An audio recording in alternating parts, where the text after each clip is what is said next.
So I think we can go ahead. Let's start. Right about now, the Funk Soul Brother. Check it out now, the Funk Soul Brother. Right about now, the Funk Soul Brother. Check it out now, the Funk Soul Brother. Right about now, the Funk Soul Brother. Check it out now. So, hello SAbrine, how are you doing? I'm feeling really better now that I have, Kamal joining us right now. Okay. Hello Kamal, how are you doing? Oh, ça va bien. Okay. So you are in Toronto right now? I am indeed. It's okay. Watching the sun come up. Oh, this is nice. Now, I was scared that it would be a bit too early, and in fact, it's 7 o'clock in the morning there. Yeah, it's great. Okay. So basically, we can start today at INSEAD. No, sorry, I do it again. So today at Radio Entrepreneurship by INSEAD Alumni, we are very pleased because we are receiving someone who has been active in the entrepreneur and the startup world for a very long time, very active in the INSEAD world as well. So I'm pleased to introduce you to Kamal Hassan, who is the CEO and the founder of IncMind, which is a company based in Toronto, and you're going to explain us also what you do. You're also Global Director of the Founder Institute and managing the Founder Institute in Toronto and in London. I think I'm right with this. And you are also the President of the Canadian INSEAD Alumni Association. And so many things to say, and I think it's probably much better if you say them yourself. What do you think? That sounds excellent. So I have about a sort of 20-30 minute talk which I can give. Shall I just start with a structured talk and then you'll do questions after that, or what would you prefer? That's all the idea. In fact, we can work this way. We can have questions from the audience, and if there is no question, I will ask a question myself because I always have tons of questions. That's a good thing. That sounds excellent. All right. Well, hello and good to meet everyone. So my talk today is called Looking for Money in All the Wrong Places. Just to introduce myself, as Gilles said, I do have a number of activities. I'm running IncMind, which is a platform to manage a portfolio of investments, or if you are the entrepreneur, it's a place to manage all your stakeholders. I do also run the Founder Institute program in London and help them with global partnerships right now. And I'm just in the process of raising an early stage fund to invest in graduates from the Founder Institute. In terms of my financing background, I've actually raised money from venture capitalists before, $4.5 million round. I actually led, in terms of as a CEO, I've run over 10 successful financings, raised money from over 60 investors, including family offices, angels, and high net worth investors. And I'll talk a little bit about what those are if people don't know. I am an angel investor myself. I currently hold shares in 70 firms, some through angel investing, some acquired through working with the Founder Institute, and as mentioned, in the process of raising a fund. So when people think about fundraising, the first thing they often think of is venture capital. And the dirty little secret about venture capital is really a source of financing for the few. So if you look at the U.S. venture capital industry, which is the most active one in the world, they do 1,000 financings per year in first-time companies. So if you consider the fact that in the U.S. you have sort of 1 million-ish companies a year being created, that's a tiny portion.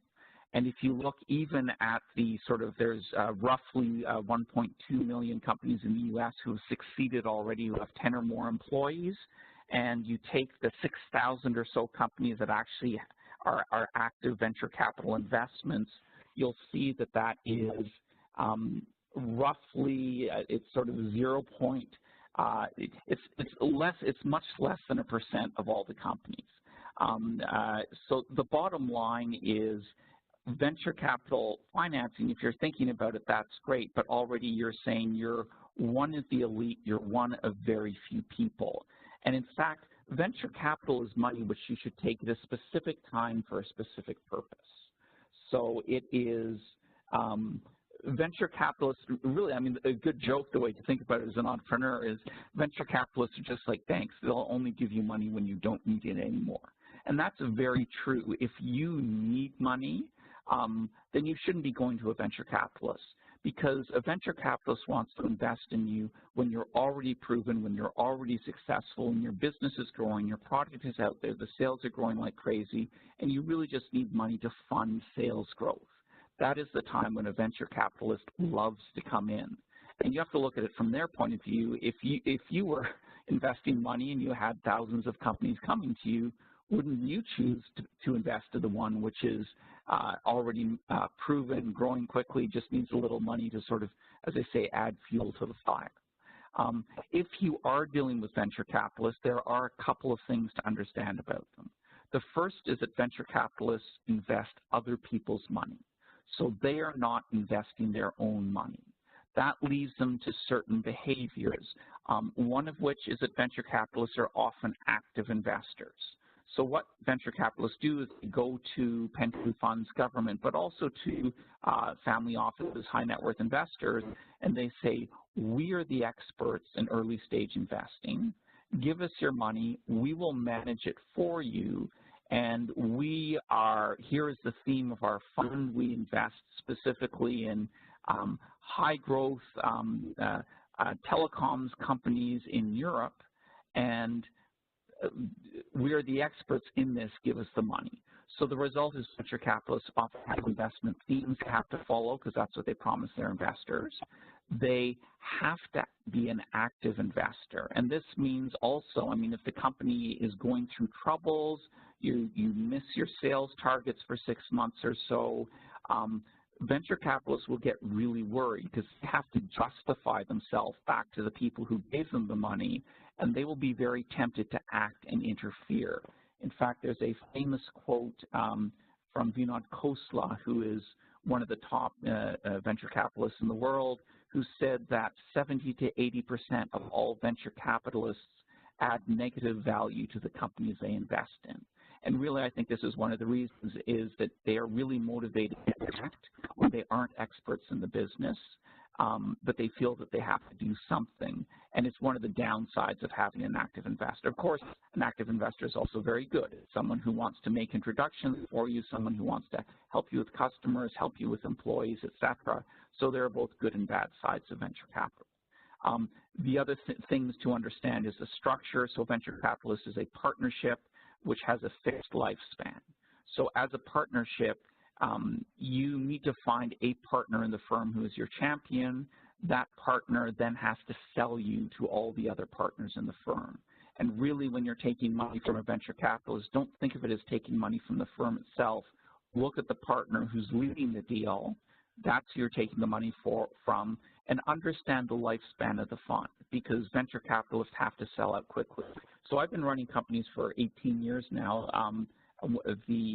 When I took money from a venture capital fund initially, we took a significant investment, but it was at a later stage in the fund, and within 3 to 4 years, we were getting phone calls from the venture capitalists saying, how soon can you sell, how soon can you exit, because our fund is winding down and we, the partners, are going to be moving to do other things. So there was significant pressure to really move out. And I mean, I understand the game well enough now to understand that's the way they're motivated. They take the money, they have a fixed number of years, and they have to make money for the investors in that time. But it was a bit of a shock the first time I took venture capital money and getting these phone calls of, you know, we're not ready to sell. Why are you pushing us to sell the company already?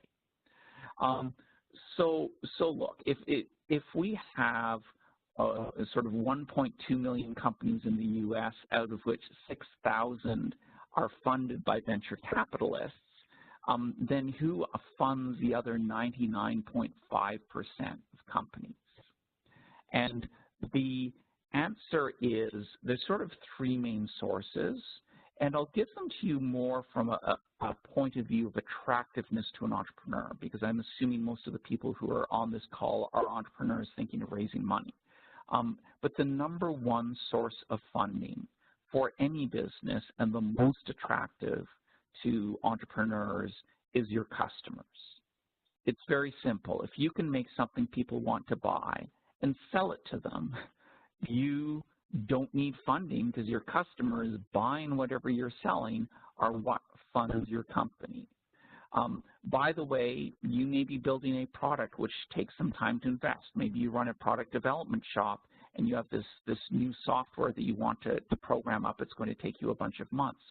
That's totally fine. One thing which many entrepreneurs do to launch their business and to fund the launch of their business is they will sell consulting services. So they will sell their consulting services on the side as a way to fund, to sort of keep themselves in business while they work on the product. And in fact, we have a famous company in Canada. I mean, it's sort of more from the past now than the present, which is BlackBerry. But the founders of BlackBerry, they took 10 years to raise their first venture capital financing. And for the first few years of running the business, they made their money to run the business through actually, through actually selling themselves as consultants.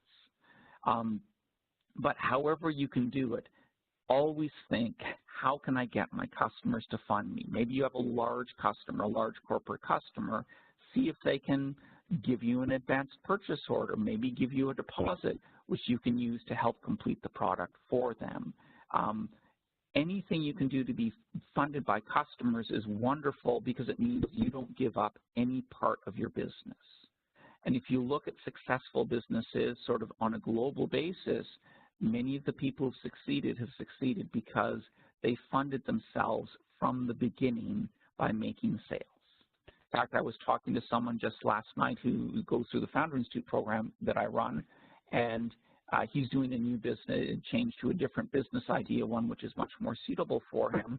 And he said within 4 weeks of starting work on this new idea and interviewing customers, he already had his first sale. So he doesn't even have the software built yet, but he has his first sale, his first major company who wants to use it. It's recruiting software. So that's the ideal situation you're looking for, is go out, talk to customers, find something they love so much they will fund you. Now, a number of people mention Kickstarter or think of Kickstarter as a place to fund your company. Kickstarter is essentially customer funding. It's customer crowdfunding. You are pre-selling your product to your customers. Your customers are paying you cash in advance for a product that you will send to them. So Kickstarter is a great way to fund.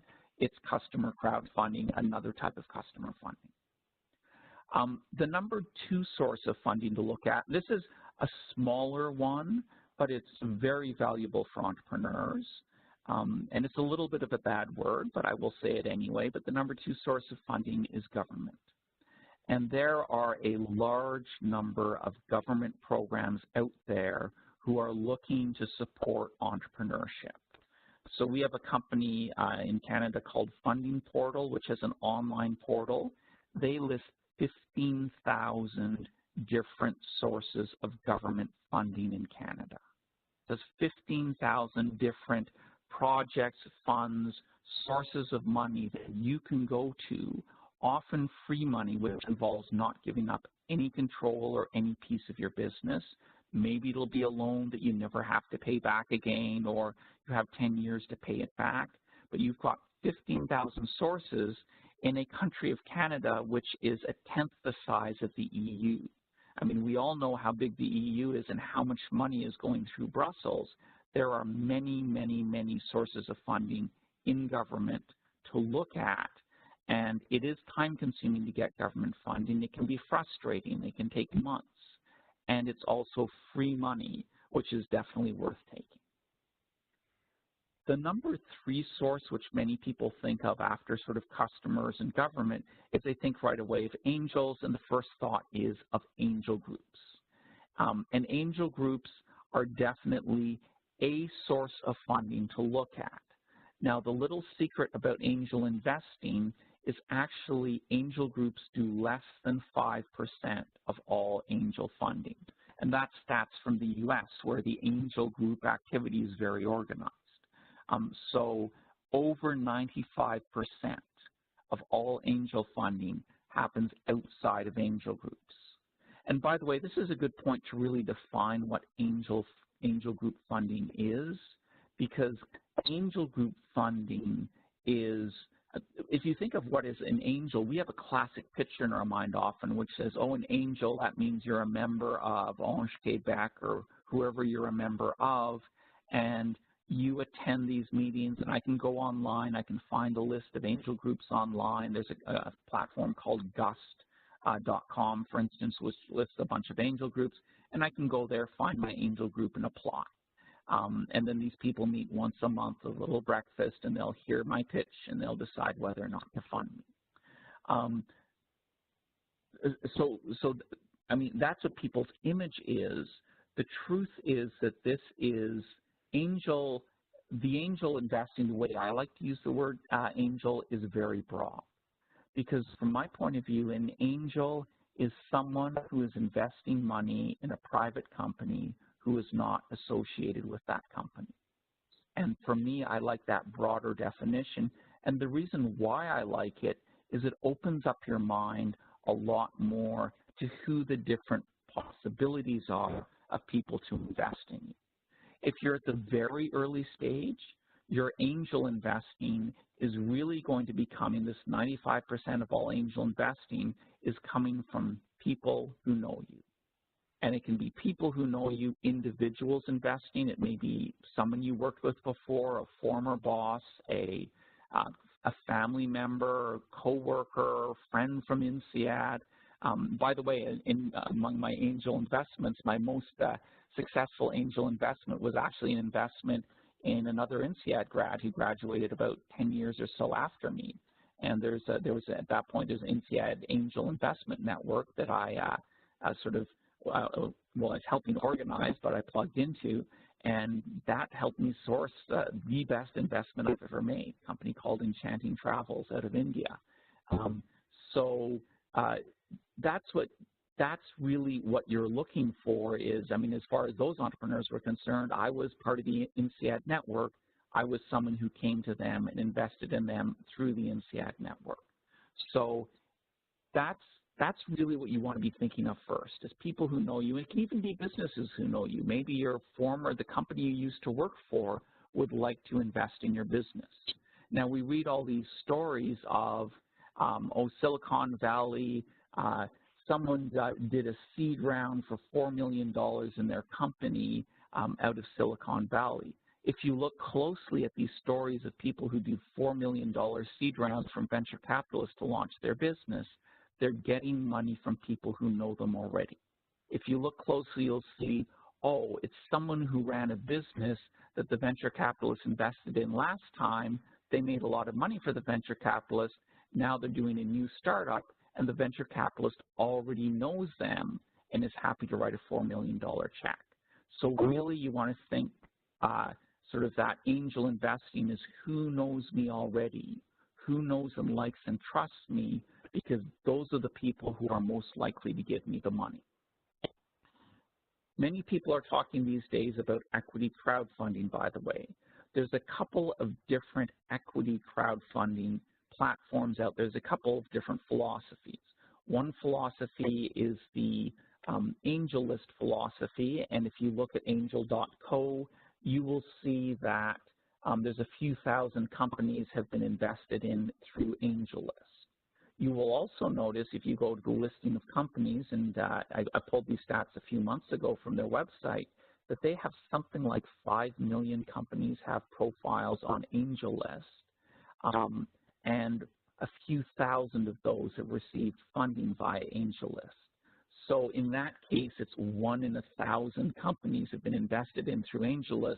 And in fact, when you drill down and look closely at AngelList, you will discover that actually most of the crowdfunding on AngelList, there's actually roughly 10 different consortia. There's really 10 different individuals on AngelList who do over 80% of the investing, and that's stats I heard at a private talk about a year ago. But at that point, 10 people did over 80% of all the funding, and effectively, when you went to AngelList, it was really, you were going to a place where there's a few investment funds, and if you picked up by one of those investment funds, you get invested in and you don't.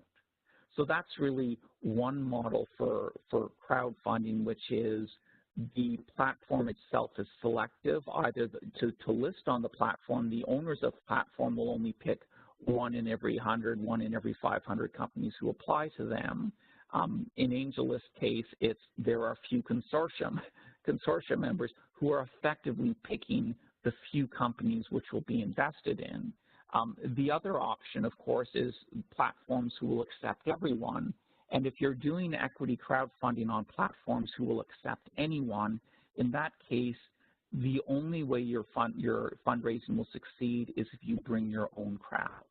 So this gets back to, I mean, in theory, you think, oh, I post my company's offering, and everyone else on the platform will find it and invest in it. Well, no, they won't find it and invest in it because nobody's going to see what you're funding until your project is over 50%, over 70% funded. So you have to bring your own crowd. So effectively, equity crowdfunding is just a tool or a platform to allow you to raise money from people you already know, and the last part of the funding will come from people you don't know, but most of it, or certainly at least a third of it, has to come from people you know. Don't start an equity crowdfunding campaign unless you've already got people there. So I mentioned people you already know. What if you don't know people already? Well, you can still go out, and the most common way of getting angel investment is, if it isn't from people you know, it's high net worth individuals. So these are people who have money. Often the easiest ones to work with are ones who've run a business before, have made money through their business, are now looking to invest it, and they say, I made money running a business, why don't I invest it in other people? But you really are going out to just sort of find individual high net worth investors, someone whose business is sort of worth $10 million more, they're sitting there, they're making $1 million a year, and they decide, hey, I'd like to invest sort of $50,000 a year into some other entrepreneurs just as a fun thing to do. Or you may be someone who is more wealthy than that. And by the way, you have the entrepreneur who sold his company for $50 million, and it's like, okay, I've got all this money to invest. Why don't I put another $5 million of that back into a whole bunch of different companies? There's also things called family offices. Family offices are for very wealthy individuals. And really, it's someone who sold their business for $500 million who says, I want to manage this money for the benefit of my children, for my grandchildren.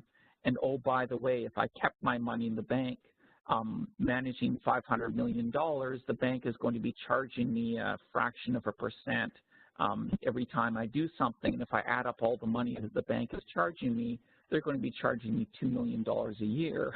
Why should I pay the bank $2 million a year? I can run my own private family office with individuals managing my money for me.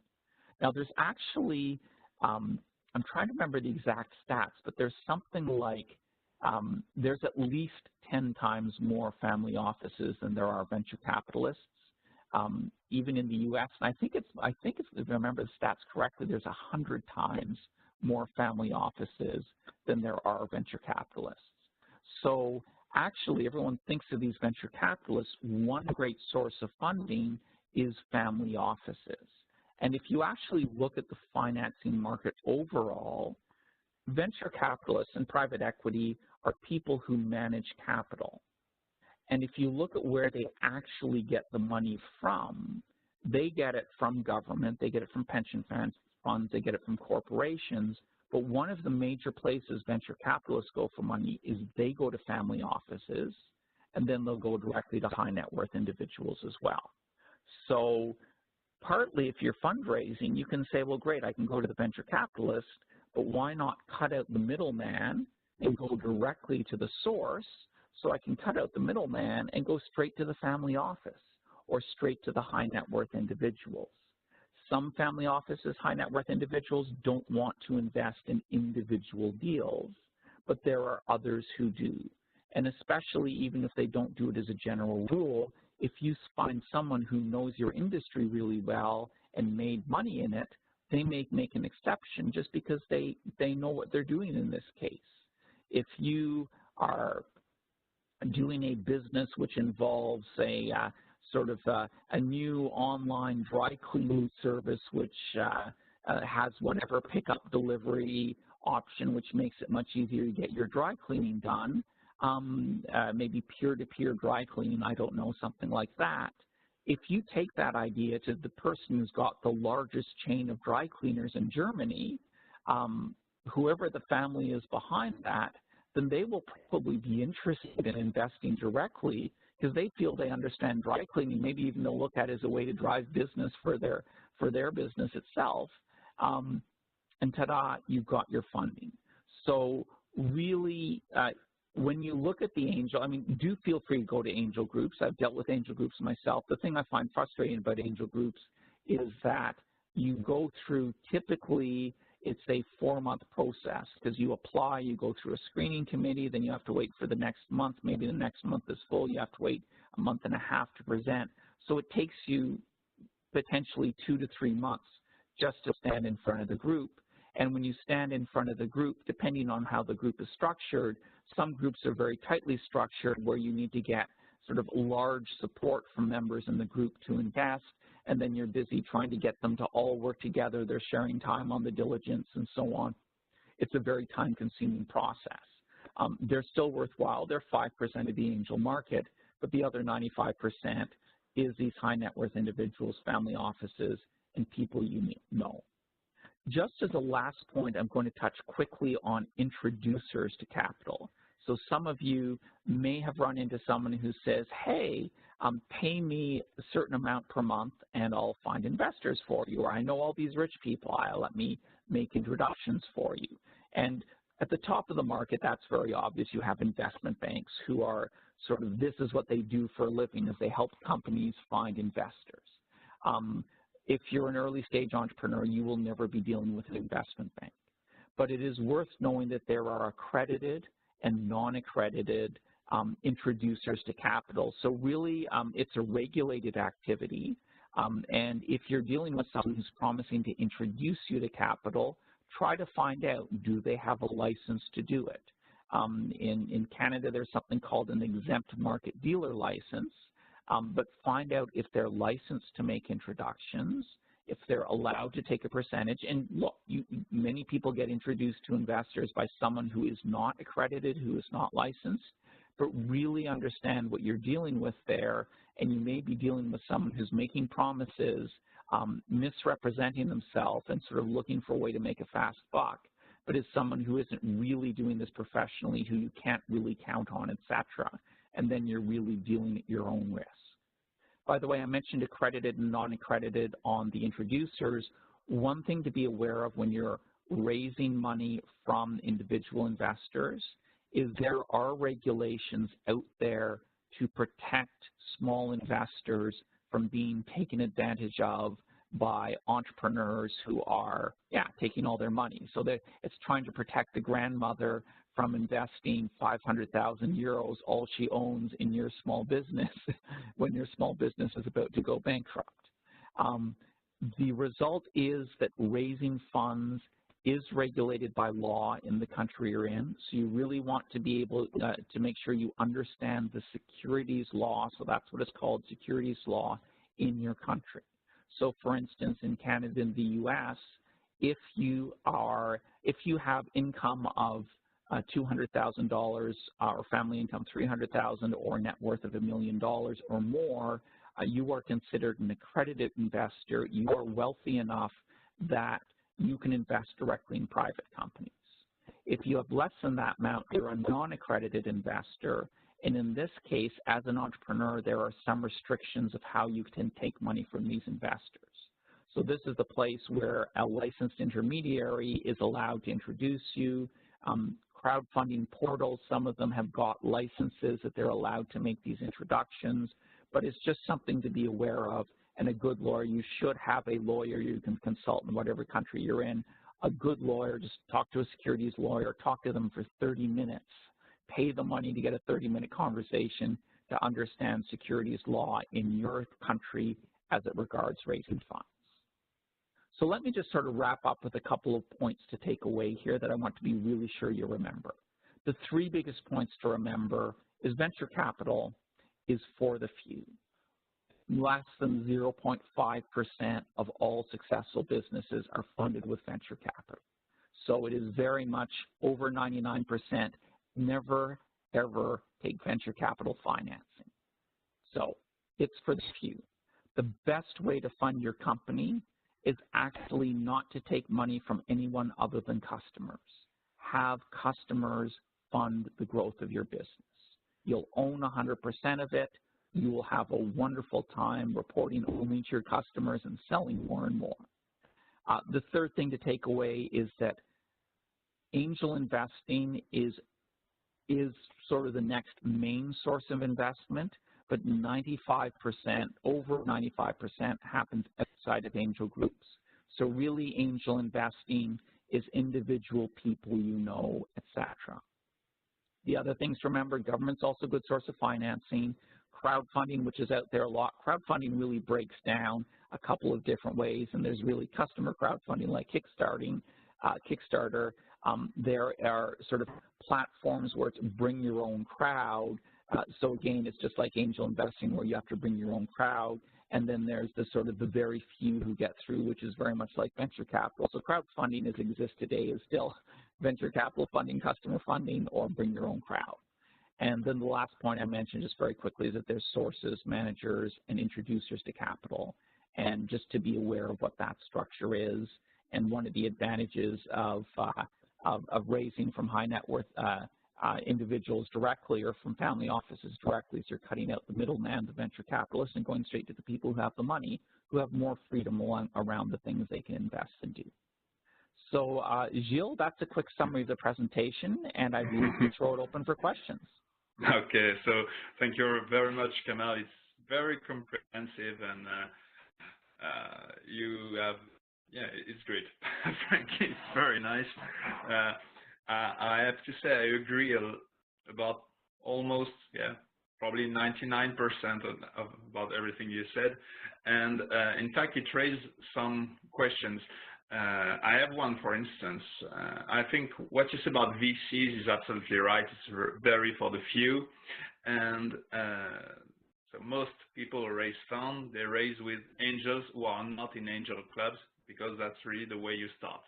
Then, obviously, there will be lots of companies who go bankrupt, who will disappear. And then some of them will need to raise Series A, B, C. And right now, at least in France, because that's the place I know the most, it's true that VCs are still very important for this, because there are few people, few structures who can actually handle an investment of several millions. Family offices can also handle it. So in your point of view, once you manage to create your company, to get some traction, you get funding from angel and so on, what can you do if you need to raise more? Where can you turn? Is there some structure that you think are better than others? Is it VCs? Is it corporate VC? Is it family office? What's your point of view about this? So I would definitely agree that as you grow and need larger amounts, that is when VC can be more appropriate. You know, one of the things to keep in mind is if you're suitable for venture capital financing, partly it's their job to find you. I am very open to any of the three. I mean, I have a slight preference. One of the companies I ran, I raised $7 million. And I raised $7 million without ever taking a dollar from a venture capitalist or an angel group. But that $7 million, we did have, there was one family office and one ultra high net worth individual who between the two of them effectively played the role that a venture capitalist would play. So these are people who could write $1 million checks. That is, so there's pros and cons of each of them. Look, if you are one of the I'm going to pick a number and say 500 companies a year in Europe who's going to get venture capital financing, and venture capitalists want to talk to you, great, talk to them, take the money. The problem with family offices is they're very hard to find. So while you might prefer to take family office funding, the amount of effort it's going to take you to identify the family office, get through the door, get heard by them, you may be better off taking the venture capital just because it's technically inobvious. So at that level, you're right, there's a few people who will take it, and corporations are another way. There are corporations who have a corporate venture arm. There are also corporations who will just do strategic investments anyway. I don't have a strong view about which one to take, because partly it's take what is available if you like the financing terms, and always make sure you really do understand the financing terms. Okay. About the corporate venture, I discussed with several people. Some of them told me that according to them it's something which is fine, because anyway, if you need money, it's okay, and doesn't really matter if it's corporate. Some people told me that that you have to be very cautious, because you don't know what exactly is the agenda of the corporate. You don't know why they invest in you. Is it because they want to really interfere in the way you run the company? They want to interfere in your strategy. They want to shut down a potential innovation which might be damaging for their own products. How do you cope with talking to corporate VCs? I don't know. Have you had any experience about this before, and how does it work for you? Yeah, so I've had experience pitching to corporate VCs, although I've not raised money from corporate VCs, and I know some people who actually run corporate, and one of my best friends from INSEAD actually runs a corporate VC fund right now. This is one of the reasons why I mentioned looking at the investment terms very carefully, is if you have a corporate VC, so for instance, friend Raj Singh runs venture arm for JetBlue Ventures in the U.S., which is actually the first travel-focused venture fund in the U.S., and it's run by an airline. But if you look at what they do, for instance, they are typically investing a fraction of the round, but they are not going to take more than 5 or 10% of the company. They have very little control with the 5 or 10%. They can't interfere. Just by definition, by the amount they hold and the way the terms of the investment are written, they can't control or interfere. And too many entrepreneurs I know get really excited about, oh, my company has an $80 million valuation, when you might actually want to take the financing, which gives you a $50 million valuation, that gives you much more control over what's going on. So you really need to understand all the details around the what's in the term sheet, who controls the board, is it preferred shares versus common shares? Do you understand maybe the preferred shareholder? Well, in fact, I'll give you a real example of someone else I know. It was a Canadian company. They were in the water business. They raised a series of financings, and they were really struggling with the technology. Took them longer to develop, took them longer to the customers, and they finally got the technology working properly. The customers were starting to come in the door, but the investors were annoyed. And one of the lead investors managed to take control of the board by convincing some of the outside investors to vote with them, even though it wasn't necessarily in the best interest. And brokered, Veolia came and they wanted to buy the company, but Veolia was offering a very low price for the company, and the way the financing terms were written, they had preferred investors. The preferred shareholders would get their money back.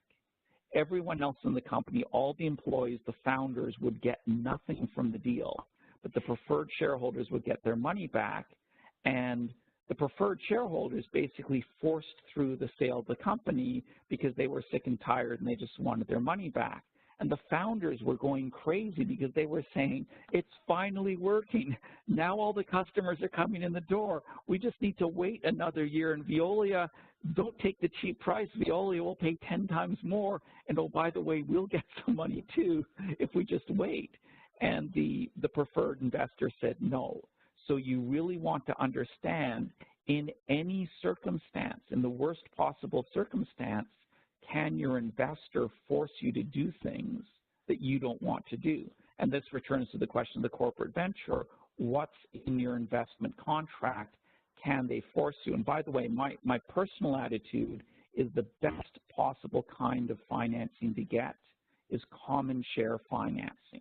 Because with common shares, there's no one person has more control than any other person. It's whatever your percentage holding of the company is your percentage vote on the shareholder meeting. So there is no more question of people forcing you to do things against your will, even though you still own a majority of the company. So really, if you can do common share financing, that also means that your incentives are always aligned, because this example I gave of the water company in Veolia, the preferred shareholders had a different incentive. They would make money than the common shareholders who would get nothing. And if they had only had common shareholders in that company, then the common shareholder, then even if the sale of the company was forced through, all the common shareholders, including the founders, would have got sort of taken part in that financing. So returning to the corporate venture, yeah, corporate venture, it's potentially a good source of financing. They may have other motivations. Be sure they don't have control to be able to take advantage of those motivations. The other thing to be aware of is in certain industries where you're doing sort of business-to-business sales, if you are invested in by one of the companies in the industry, that may affect your ability to sell product to the other companies in the industry. So do it carefully, be aware of it, but generally speaking, I find that especially if they're just many corporate venture capitalists want to be a minority investor, they don't want to lead a whole round. And if it's sort of a minority corporate venture capitalist, then I'm much happier taking their money and I'm not concerned about it. By the way, I will mention a good example, and this is an INSEAD story. The hottest fintech startup in Canada is an INSEAD grad right now, and they've managed to go from it's called Wealth Simple. It's sort of a electronic online simple money manager to be able to handle your retirement funds, etc. And they are funded by Power Corporation, who is run by an INSEAD grad. So a Power Corporation is a corporate holding company, which actually, I mean, it's run by a family. So in some ways, it's a corporate holding company run by a family, so it's almost like a family office. But Wealth Simple has gone in 3 years, they've gone from 0 to $1 billion under management. Over $1 billion managed in 3 years, and the corporation who's investing in them, the family office, and this is why family is nice, because one of their holding companies is one of the largest mutual fund companies in the country, and they're sitting there saying, well, on the one hand, funding the growth of this business is destroying our other business because the other business is dropping off, but they would rather own a piece of the next generation than they would protect their existing company. And they are very forward-looking with it. And I mean, maybe it's the INSEAD attitude and the INSEAD grads are more forward-looking or what, but they're a very forward-looking family. And it's true that in many other corporations, they wouldn't, I mean, they would have starved them of capital. They would not have allowed them to grow so fast because they wouldn't want it to destroy their existing business. Okay, this is a great answer again. I have a question about the use of convertibles, because yes. When people invest, it could be through equity. Convertibles, I think, is quite often used in the US. In France, it's not that often, but some people do it right now. What's your point of view about convertibles and good points and dangers, potential pitfalls? How do you see this? Yeah, so there's two ways to, if I look solely from the point of view of the entrepreneur, I personally don't like convertibles, and the reason I don't like convertibles is I have personal experience here. So I was running a company called SkyMeter. We raised money mainly through common shares. However, at one point we were offered money from a government fund, and the government fund would only do a convertible note. So the risk with a convertible note is that the debt holder can ask to be, it's a note, it's a loan. And when you have a loan, read the fine print on the document, but with a loan, the lender can ask for the money back again at any time. And if the lender asks for the money back again and you can't pay, then the lender gets the company. They effectively get all your assets and they can sell off your assets so they pay back the loan, et cetera. But the lender will get nothing, and the shareholders will get nothing, and the lender will get everything. So I took this convertible loan. I knew there was a risk in taking a convertible loan, but I said to myself, look, it's a government fund. The government doesn't want the bad PR of forcing a company into bankruptcy. I'm totally safe taking this government money into our company. So I was the CEO of that company for 5 years, and then we hadn't hit our targets. We didn't get, it was a company which needed a lot of financing. We had big long-term sales. We didn't have the funding we needed. I got swapped out as CEO because, of course, you get swapped out. If the company is underperforming, the investors will ask you to leave and they'll find a new CEO. But a year after I left the company, with the encouragement of the new CEO, the government fund asked for the convertible debenture back again.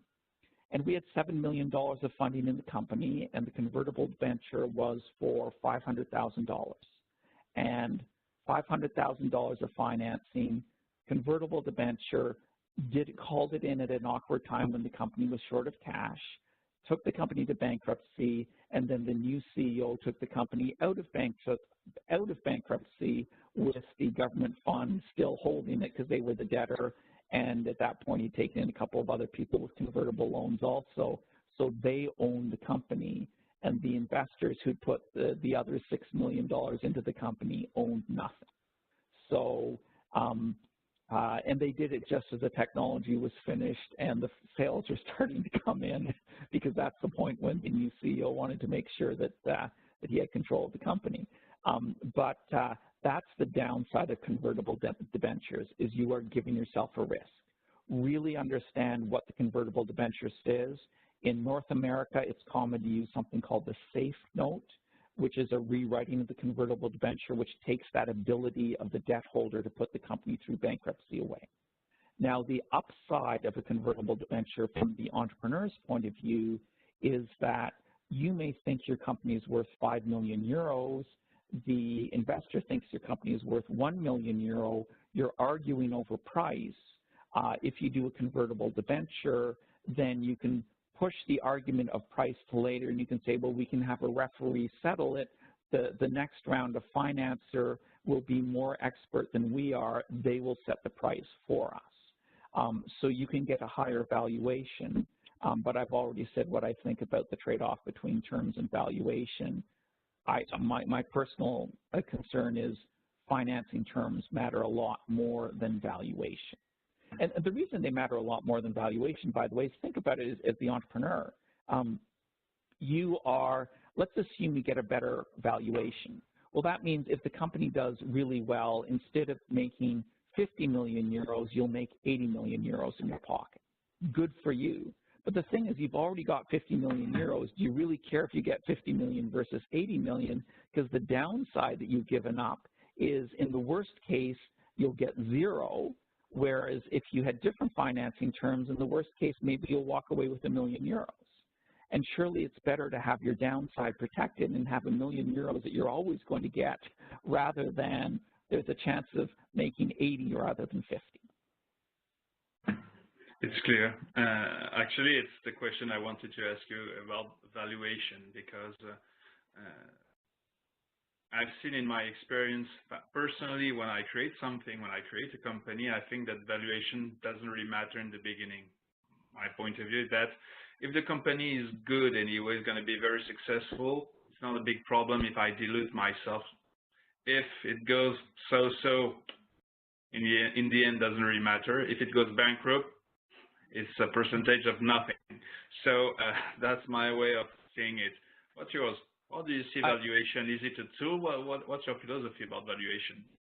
So I agree 100% with you. That's exactly how I see valuation. By the way, just as an interest, if you're ever in a negotiation where you're trying to say, I want common shares, not preferred shares, generally, and you can do the math on it, but generally the protections in a preferred share are about 15 to 20%. I mean, they're typically around 15% more value they add for the investor. So when you're negotiating valuation, often if you push people into common shares, then that should, if you give the investor a 20% better price, take a 20% lower valuation, then that should justify doing common shares. But I agree with you, valuation does not matter a lot. Yeah. Okay. So I don't know how many companies you created, because it seems you've been an entrepreneur forever, I think. So how many have you created, and what's your current company doing right now? So I guess 4 companies in a way, but strictly speaking, so the first 2 companies, somebody else created the company. I came in as the CEO on a company which was fairly small, had a vision for how to turn them into much bigger companies. So that was my first 2, was actually running someone else's company. The third company was one where the founder, the scientific founder, had spent 3 years doing research. I then found him and built a new company around that, his 3 years of research. My current company, IncMind, is actually a company where I started it from the very beginning, and it takes a very different personality to do it from the beginning versus later. I think what's actually most exciting, IncMind is what I built. This is a platform for entrepreneurs to share all their information with the investors. And I have a fundamental problem right now with the business, which I built something which is excellent, which entrepreneurs all say, you know, this is great software, I love it, I should really use it. And then they never actually do. It's number 17 on their priority list. And the result is, if you're an investor, you start to understand very quickly, you don't know what's going on with your companies. And you sit there going, you know, I can help you, I can make introductions, and the companies just don't ask you. And just as a simple example, I'm invested in, or I'm an advisor to one company which is working in, they have sort of the card access, they do sort of open source card access for near field communication, and they said, you know, we want to sell this into the cruise ship industry so that the cruise ship industry can use it to open all their doors. Well, they told me this when I met them in person 6 months after they decided on this strategy. And they said, oh, yeah, we're doing this. And I said, well, by the way, Adam Goldstein, who runs Royal Caribbean, the largest cruise line in the world, is an INSEAD grad. I've met him through some INSEAD fundraising things. By the way, it's a good reason to give money to INSEAD if you meet fun people. I met him through some INSEAD fundraising events. You know, I can make that introduction for you. So I wrote to Adam, and Adam wrote back and said, you know, it's a really cool idea. Well, he said, here's my person who does technology, and the person who does technology wrote back and said, yeah, really cool idea. You know, we decided that we want to do this, but we signed up with another provider 2 months ago. And that's an example of how your investors can do things for you if you only talk to them. But in any case, what I'm really excited about right now is I have this platform which allows me to manage hundreds of investments very simply and very easily. And I also am very involved with Founder Institute, as you know, Gilles, and Founder Institute is graduating over 1,000 companies a year around the world who are pre-vetted. Every company who comes through has had feedback and mentoring from 50 different CEOs in the local city who, by the way, are doing quality control to make sure only good companies graduate. So I've got this sort of the deal flow from Founder Institute, and I've got this platform to manage a large number of investments. And the problem you have in Founder Institute is you're graduating companies who only are very early. They only need 10,000, 50,000, 100,000 euros. So I'm actually in the process of building this fund, which will be able to write a fund that can manage 200 investments very well across a sort of to manage it very well. So that's the latest thing, which is actually going to take IncMind and get people using it, because part of what we'll do is we'll just pay entrepreneurs every month to give us data, because entrepreneurs will work for money if we just turn ourselves into a customer rather than an investor. Okay.